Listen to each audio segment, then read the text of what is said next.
Le décès du professeur Gervais Mendoza, plusieurs fois annoncé pour mort, c'est finalement en ce début de soirée que l'ancien ministre et ancien directeur général de la télévision nationale a rendu l'âme après plusieurs semaines de maladie. L'auteur de l'œuvre Forêt illuminée a aussi été détenu pendant plusieurs années à la prison centrale de Yaoundé dans le cadre de l'opération Épervier, puis son âme reposant en paix. Nous y reviendrons dans nos prochaines éditions. Toujours en rapport avec l'actualité dans la ville de Déa, le calvaire que vivent les populations des arrondissements de Ndom, Gambé et autres Massok-Loulou dans le département de la Sanaga maritime région du littoral sera bientôt qu'un triste et lointain souvenir avec cette descente du ministre des Travaux publics Emmanuel Nganou-Djoumessi allait toucher du doigt l'avancement des travaux dans ce tronçon, sur ce tronçon routier. Jean-Germain Yedna, Jean-Blaise Tonnier.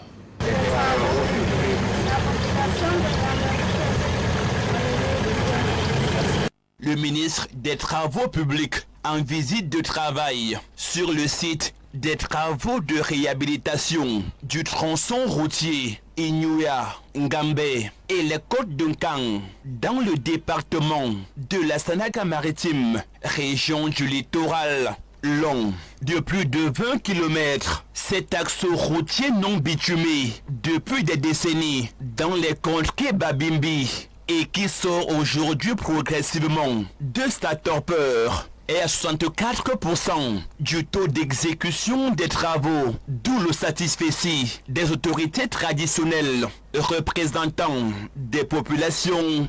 Le jour du lancement des travaux, nous ne pouvons croire à ce résultat qui nous met en extase et nous fait oublier la terrible décennie de souffrances et d'amertume passée grâce à bravoure, au zèle, au professionnalisme du délégué départemental des travaux publics de la Sanaga maritime. Je cite ici Monsieur Nana, mon fils bien-aimé. Le ministre des Travaux publics, après le tour à pied et à bord des véhicules, le long du tronçon en chantier, s'est dit satisfait de la qualité et l'évolution des travaux. Emmanuel Nganou-Djoumessi n'a pas manqué d'interpeller les autorités municipales sur l'encadrement de ces infrastructures routières. La route est belle, elle est même déjà belle, très belle, elle va l'être davantage, mais pour que cette route dure, il y a un minimum qu'il faut faire. Par exemple, couper les herbes, que les herbes ne l'envahissent pas, et quand les drainages, les fossés, les caniveaux ont été faits comme ils devaient être là, il est bon que le maire mobilise ses équipes pour que ces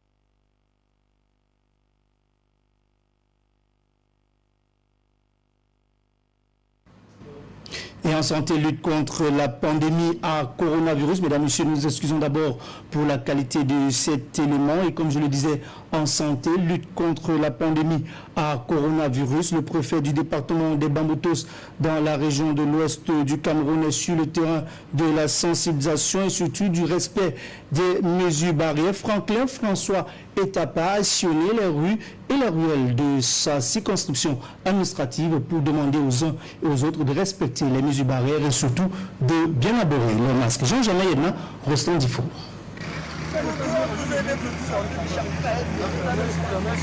Il faut désormais monter patte blanche pour accéder au centre-ville de Bouda, dans le chef-lieu du département des Bambotos, région de l'Ouest Cameroun. Le préfet est personnellement descendu sur le terrain, précisément sur le tronçon routier Bouda-Bafoussam, sur la nationale numéro 6 qui traverse son département, pour s'assurer du port obligatoire du masque de protection contre la pandémie à coronavirus En réalité, il s'agit d'une opération bis, dans la mesure où, depuis l'année dernière, les pouvoirs publics ne ménagent aucun effort pour amener les populations à comprendre le danger et les ravages que cause cette pandémie, aussi bien sur l'économie nationale que sur les vies humaines. Nous ne pouvons pas laisser que les populations de notre département périssent. Les chiffres augmentent de manière exponentielle et nous avons devoir passer à la vitesse supérieure aujourd'hui en venant sur cet axe Bafoussam-Bouddha. Accompagné pour la circonstance des sous-préfets et maires des Bamboutos, piétons, automobilistes et même des passagers à bord des bus ont été contraints au port du masque par l'autorité administrative. Vous voyez que tous les véhicules au passage, c'est tous ceux qui vont vers la direction de la ville de Bouddha, sont stoppés et les passagers sont sensibilisés sur le port de masque. Et à nos côtés se trouvent les vendeurs de cache-nez, c'est-à-dire que ceux qui, par hasard, dans un véhicule n'ont pas de cache-nez, ils ont la possibilité de prendre sur place.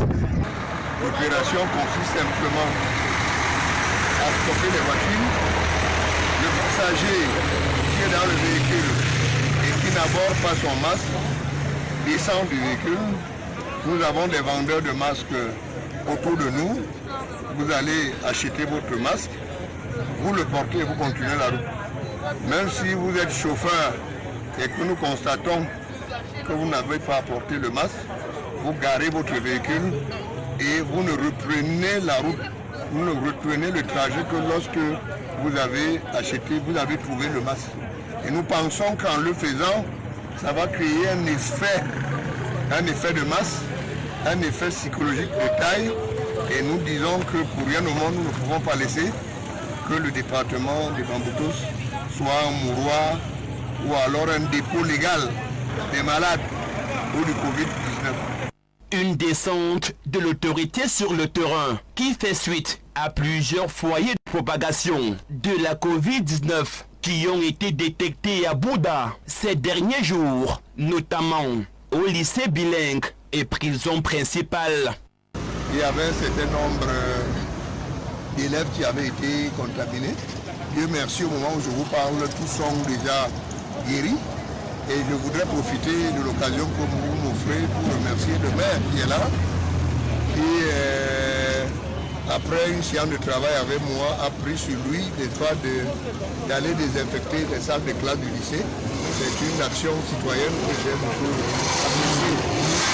Au niveau de la prison principale de Bouddha, là aussi ce n'est pas une nouveauté. Si vous allez partout dans les prisons, on va vous parler du Covid. Vous savez que d'abord nos prisons ont ce que je peux qualifier de promiscuité.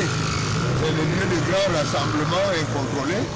Et là aussi, je crois que madame le régisseur et les responsables en charge du district de santé de Mbouda ont tout mis en œuvre. Je crois qu'on a enregistré à peu près une centaine, 98 pour être précis. Mais au jour d'aujourd'hui, nous n'avons enregistré aucun décès, bien au contraire, tout le monde a répondu favorablement au protocole qui a été administré. Sensibiliser et éduquer ces populations au quotidien sur le respect des mesures barrières contre la pandémie à coronavirus reste le cheval de bataille de François Franklin Etapa.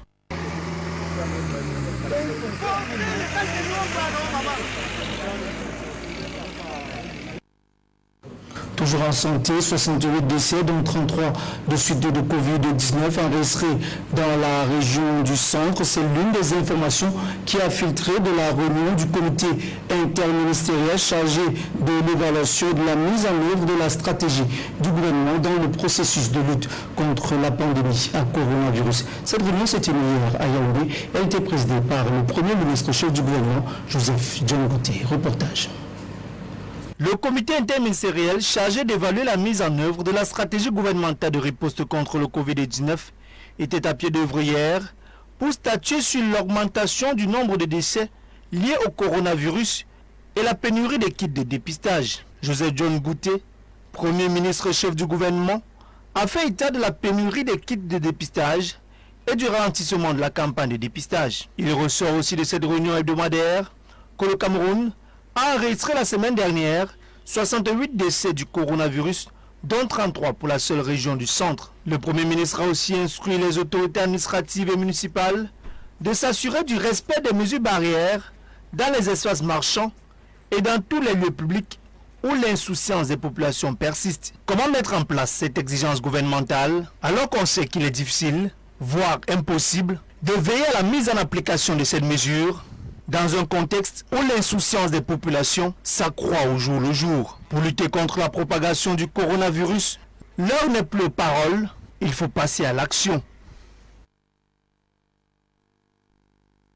Pendant ce temps politique, le processus de réforme du code électoral, processus qui se veut consensuel par les partis de l'opposition, continue d'alimenter les débats dans le landerneau politique camerounais. Nos reporters depuis Yaoundé, Jean-Oscar Libok et Mohamed Soubadou ont mené l'enquête pour nous. C'est le gouvernement camerounais en place aujourd'hui qui a proposé, en passant par Elekam qui est en charge. Et les partis politiques aussi ont donc compris, comme ils ont déjà ouvert le chemin, et les partis politiques les accompagnent à cette décision qu'ils veulent prendre. Le débat sur la révision du code électoral bat son plein et fait jaser le milieu politique au Cameroun. Suite à une correspondance du directeur général de l'élection du Cameroun demandant à ses collaborateurs des services déconcentrés de faire des propositions sur une éventuelle amélioration du code électoral. Puis c'est une coalition de 7 partis politiques de l'opposition qui se sont invités au débat. Il y a des choses on peut revoir là profondément. Qu'on le voit, il faudrait qu'on s'asseye et qu'on revoie ensemble ce qu'il faut faire. Mais il y a beaucoup d'autres choses qui rentrent dans la conduite d'une élection crédible. Vous dites que le mouvement réformateur appelle aussi à une profonde révision, mais pas seulement du code électoral, même du système électoral, parce que le système électoral actuel a quand même un certain nombre de suffisances. On ne va peut-être pas tout les relever. Les avis convergent pour une solution aussi appropriée. L'Union des populations du Cameroun, du PC, pense que le débat devrait plutôt se porter sur la constitution avant le code électoral. Tout part même d'une petite réforme, d'une réforme constitutionnelle. Et après ça, c'est pas pour dire qu'il n'y a aucun code électoral au monde qui satisfasse tout le monde. À un certain moment, il faut toujours revoir. C'est des choses qu'on a essayées à un certain moment. Parce que vous savez qu'on sort de 91, on a changé la constitution en 96 et puis on est en train de l'appliquer au fil du temps. Pendant que nous passons des élections, il y a des imperfections, il y a des choses qu'il faut changer. Mais je dis encore une fois que ces choses qu'il faut changer sont liées à la constitution de notre pays. Changer le code électoral ne veut pas être synonyme de la victoire déjà acquise. Nous avons un travail à faire. Il faut que la masse s'intéresse à s'inscrire sur les listes électorales. Il faut que les Camerounais sachent qu'il faut aller massivement voter. Et il faut être éveillé, que le peuple soit éveillé à surveiller les urnes. C'est ça qui peut aider, accompagnant de ce code électoral qui est modifié, qui peut aider vraiment à une victoire véritable. Chanatone joue la carte de la continuité et pense que le débat est plutôt ailleurs, notamment sur l'amélioration des conditions de vie des Camerounais. C'est pas avec quelqu'un qui casse les ambassades ou quelqu'un qui applaudit quand on assassine un soldat. Je dirais qu'il faut que la famille examine d'abord tout ça, qu'on s'entende sur un minimum de base, que nous soyons certains que nous aimons tous notre pays. Parler du code électoral, il y a de nouveau, il y a des problèmes sociaux, il y a beaucoup d'autres choses. Faire inscrire les électeurs sur les listes électorales semble être la solution la plus efficace. Mais aussi en s'inscrivant dans les listes électorales, il faut que le déploiement des partis politiques soit certain. Parce que vous comprenez que lorsque les partis politiques sont, vous voyez, absents dans certaines circonstances, c'est du fait de n'avoir pas de moyens pour y aller. Et donc, on arrive à ce que j'ai dit, que lorsqu'un parti a le moyen de la manœuvre politique, ce parti a des élus à l'Assemblée Et c'est à l'Assemblée qu'on change le code électoral. Vous comprenez, c'est un cercle vicieux politique. Le plus regret qu'on peut avoir, c'est de voir que parmi les signataires, il n'y a pas eu des organisations de la société civile, et qu'il y ait eu des organisations citoyennes, de telle manière qu'effectivement, avec cet appui-là, on puisse assurer au mouvement une certaine adhésion de la population. Voilà un peu. N'empêche, le débat est lancé, les meneurs sont mis à rude épreuve pour améliorer le code électoral au Cameroun.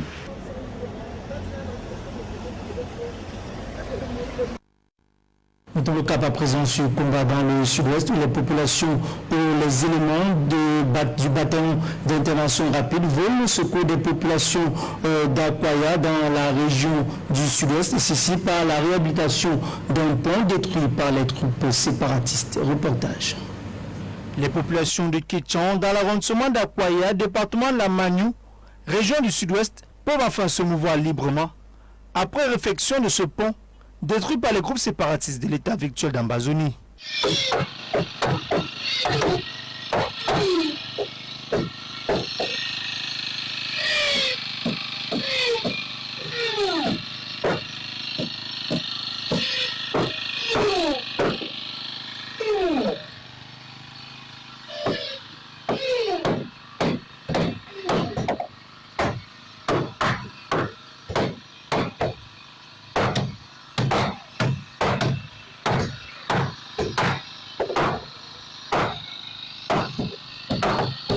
Le sous-préfet d'Akwaya, Augustine Eweboua, aux côtés du maire, Martin Ewale, ont réceptionné ce pont pour le compte des populations locales.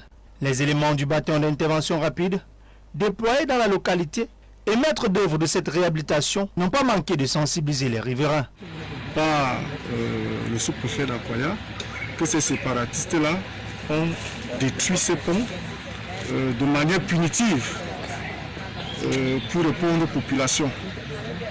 Donc nous remarquons que les populations de plus en plus collaborent avec les forces de défense. Et cela nous fait du bien et nous encourage à œuvrer davantage pour que la paix et la sérénité reviennent en général dans le département de la Magnou et particulièrement dans l'arrondissement d'Akwaya. Nous exhortons nos frères qui se trouvent dans la bourse à suivre l'appel du chef de l'État qui leur demande de rendre leurs armes, et ainsi nous allons construire ce pays. Il ne se fait pas tard. Le lieutenant-colonel Zambo a également tenu à rassurer les populations de leur présence sur le terrain et des différentes actions qui vont être menées très prochainement pour leur bien-être. Mesdames et messieurs, nous parlons également de culture dans ce journal. Les fils et filles du canton d'Ibom, dans l'arrondissement du Nord-Makongé, département du Cam, région du littoral, viennent de célébrer le tout premier festival tenu du 2 au 3 avril dernier. C'est un reportage signé de Jean-Germain Yedna et Château Valoen.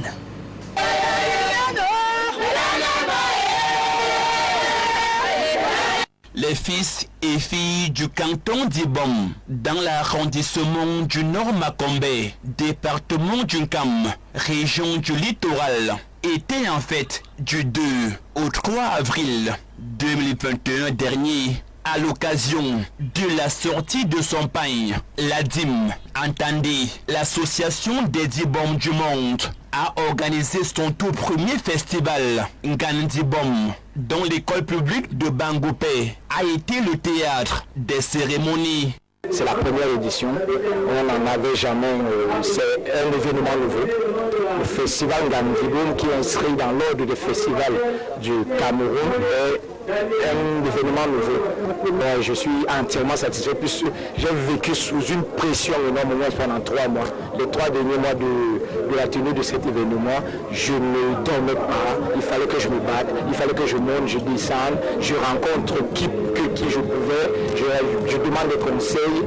Plus qu'une plateforme de communion, d'échange et de partage fraternel, le festival Ngandibom, première édition du genre, se veut un rendez-vous annuel du peuple d'Ibom pour cogiter sur les solutions aux problèmes qui freinent l'essor de cette localité qui croupit dans le désespoir.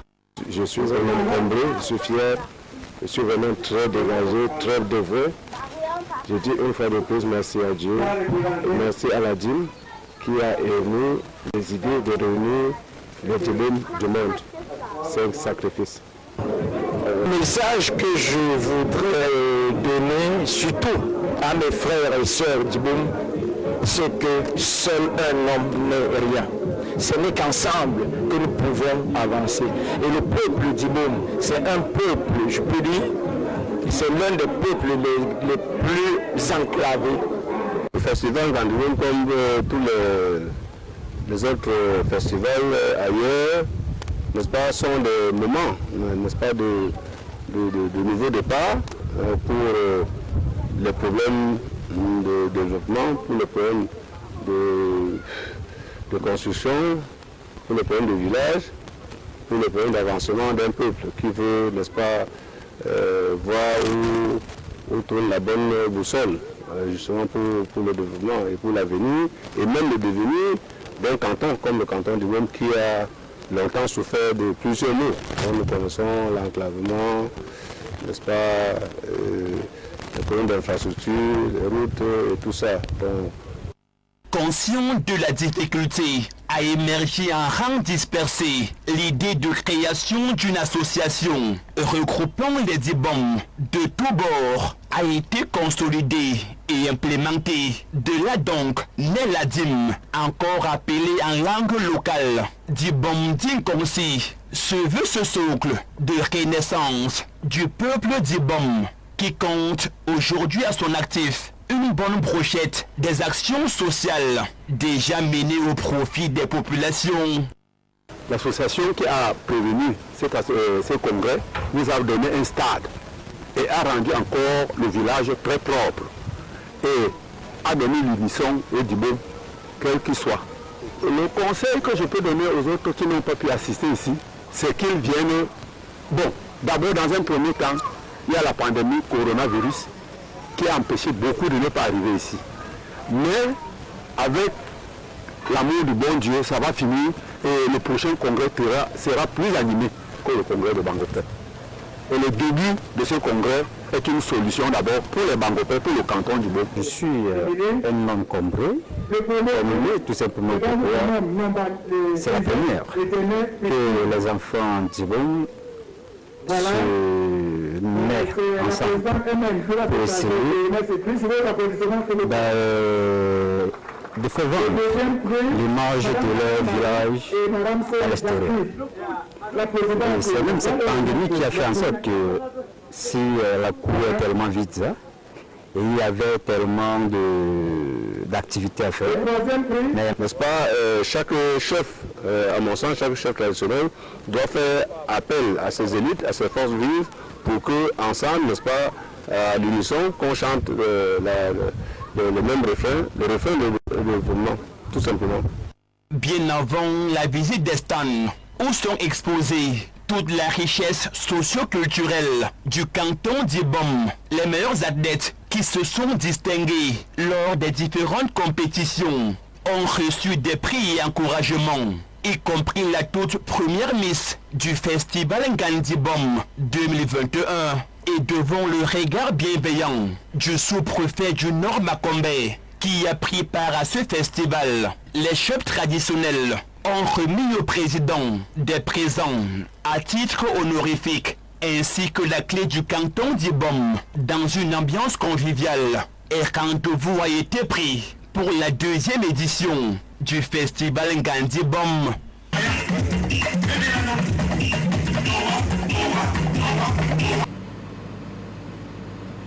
Et en sport, avant la page étrangère, le football sera conjugué au pluriel ce week-end. Les championnats camerounais de première et deuxième division franchissent leur 6e borne. Les Lions disputent leur match aller de barrage qualificatif aux Jeux Olympiques Japon 2022. Coton Sport de Garoua accueille Nabza Star pour la 4e journée en Coupe de la CAF. L'agenda sportif du week-end porte l'estampille de John Pitoka.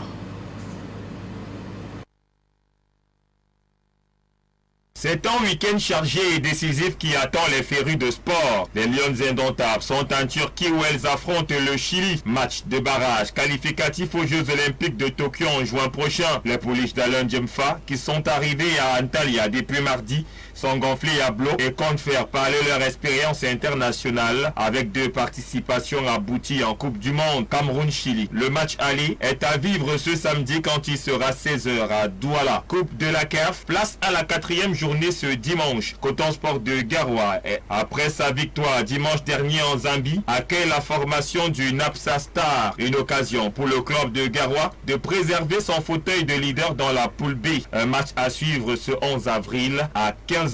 Et de 6 pour le championnat camerounais qui atteint sa vitesse de croisière en élite tout ce vendredi dans la poule A. Renaissance de Ngoumou accueille au stade du centre technique de la CAF en Bankomo la formation de Lyon blessé de Fotouni. AS FAP de Yaoundé sur le même stade offre son hospitalité à Rassan de Bafoussam et au stade Doumbé Oumar. Ngaoundéré FC croise le fer avec AS Matelo de Douala dans la poule B. Fauve Azur au stade Omnisport Amadou Aïdjo joue Fancha Street de Nkembe. Ofta de Kribi au stade municipal à Fanmabé va en découdre avec stade de Bertois et au stade Bamenzi de Bafoussam. Show d'explication entre Aigle et Unisport seront exemples pour cette 6e journée la Dynamo de Douala et les Léopards sportifs de la même ville. En Elite One, dans la poule A, le Dragon de Yaoundé doit cracher le feu face à Yafoot. AS Fortuna aura envie de faire fortune face à Diko FC de Banjoun. Duel de supporters à huis clos entre Bamboutos de Mbouda et l'Union sportive de Douala au stade de Bamenzi. La Colombe du Sud va déployer ses ailes face à Young Sports Academy de Bamenda à Bankomo et Stade Renard accueille dans ses installations à Melon la formation des Jeans Sports de la Léquier. Exam pour vos clubs de Baham. Dans la sous-poule B, le Tonnerre Kalara Club d'Angrandé face à Astre Football Club en Bankomo. La Panthère d'Undé offre son hospitalité à New Star de Douala. UMS de Loum accueille les académiciens d'APGS de F. Et puis WG de Bamenda au Young Sport Academy Stadium croise le fer avec Avion FC du Cam. Le match Coton Sport de Garoua Canon de Yaoundé est renvoyé au 14 avril prochain puisque le club se rend en compétition africaine ce week-end.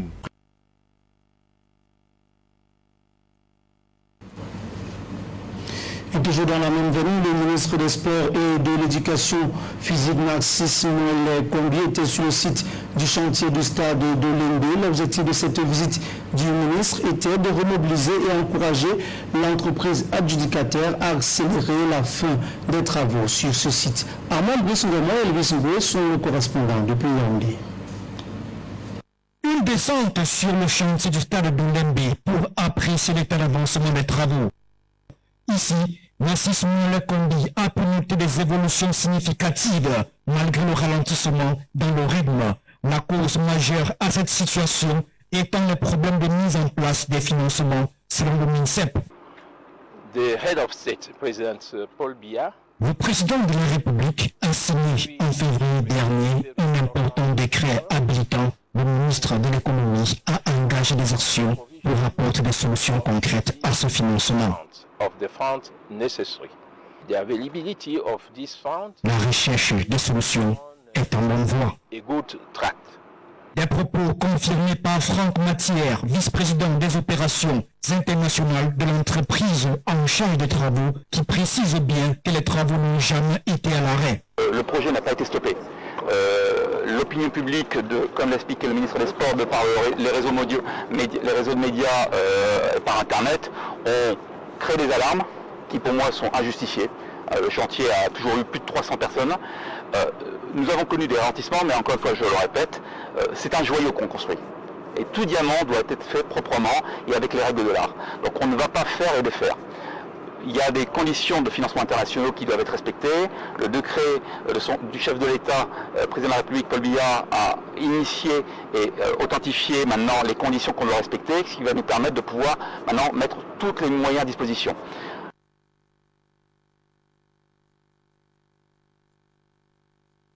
S'agissant des travaux, justement, le stade principal est réalisé à 87%. L'aire de jeu est flamboyante et fait l'objet d'une attention toute particulière. Les travaux de finition qui sont en cours d'exécution au niveau des vestiaires, loges, gradins entre autres, sont bien visibles. Une réunion de restitution a permis d'apprécier la salle de conférence déjà fonctionnelle. Sur la rampe d'accès principale de l'enceinte de 60 000 places, la pose des revêtements de la façade a commencé et va se poursuivre durant les prochaines semaines. Regarde, là, on part un peu comme ça. Autre lieu visité par le MINSEP, l'une des 3 salles de cinéma logées au sein du stade. Pour Nassis Moulakombi, il n'y a pas matière à s'inquiéter. C'est d'ailleurs l'occasion d'encourager les équipes de techniciens et ouvriers à redoubler d'ardeur.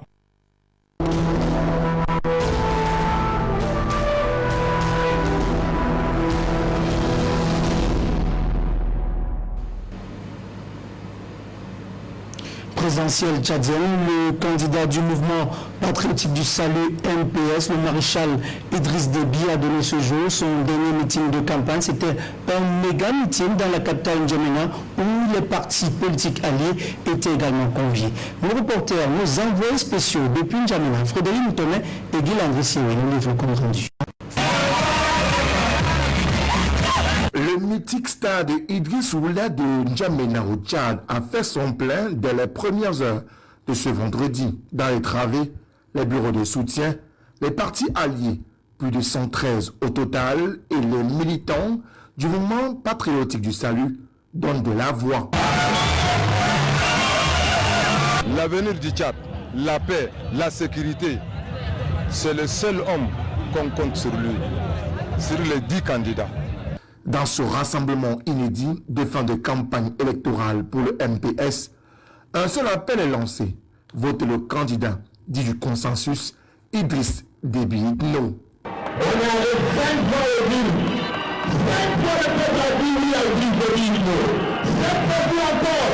5 hommes et 7 femmes, secrétaires généraux et présidents des partis politiques, ont convaincu le peuple italien pour dire encore et encore. Prenant la parole à son tour dans cette ambiance surchauffée, dès son arrivée dans l'antre du stade Idriss Oula de N'Djamena, Idriss Déby Itno, candidat à sa propre succession, reconnaissant ses manquements, durant les 5 premiers mandats, soit 30 ans à la tête du Tchad, invite tous ses compatriotes à le plébisciter dès le premier tour pour accélérer ensemble la construction de ce riche pays d'Afrique centrale. Vous allez demander à être candidat. Je suis au service du peuple italien. J'ai été au service du peuple italien. Je serai au service du peuple italien. Et je ne mentirai pas. Madame, Messieurs, nous sommes ici au stade Idriss Oula, c'est N'Djamena.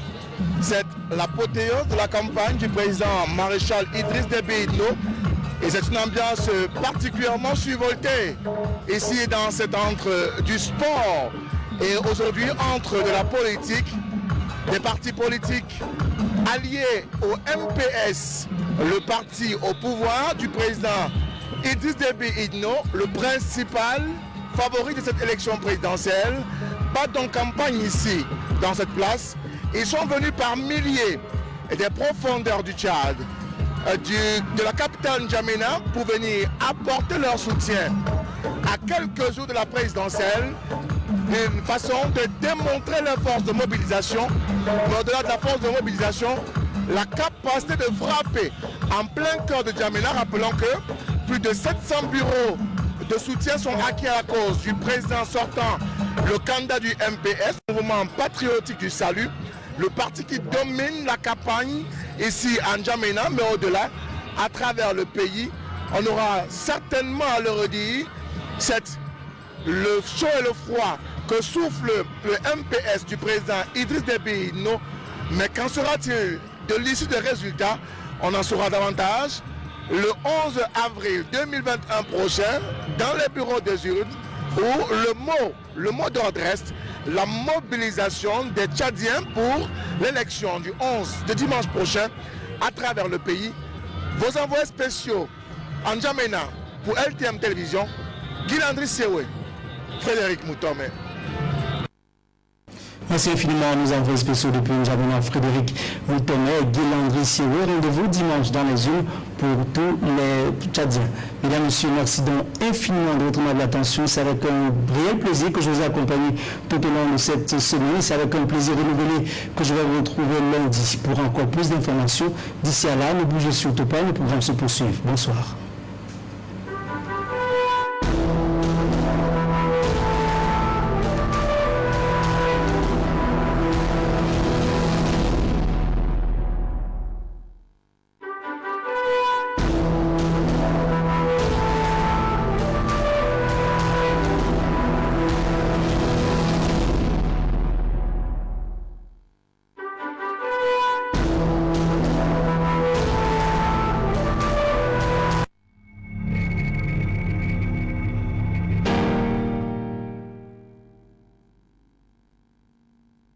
Retrouvez votre chaîne de télévision LTN disponible dans le bouquet CanalSat au niveau du canal 308 et le bonheur s'offre.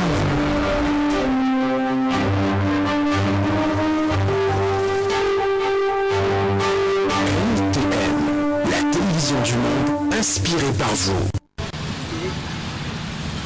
Marque déposée de l'entreprise Henri et Frères Sarl, Mado se positionne aujourd'hui sur la place du marché camerounais comme le leader de la grande distribution des produits de première nécessité. Mado, c'est plusieurs variétés de produits de grande consommation de qualité supérieure disponibles dans toutes les grandes surfaces.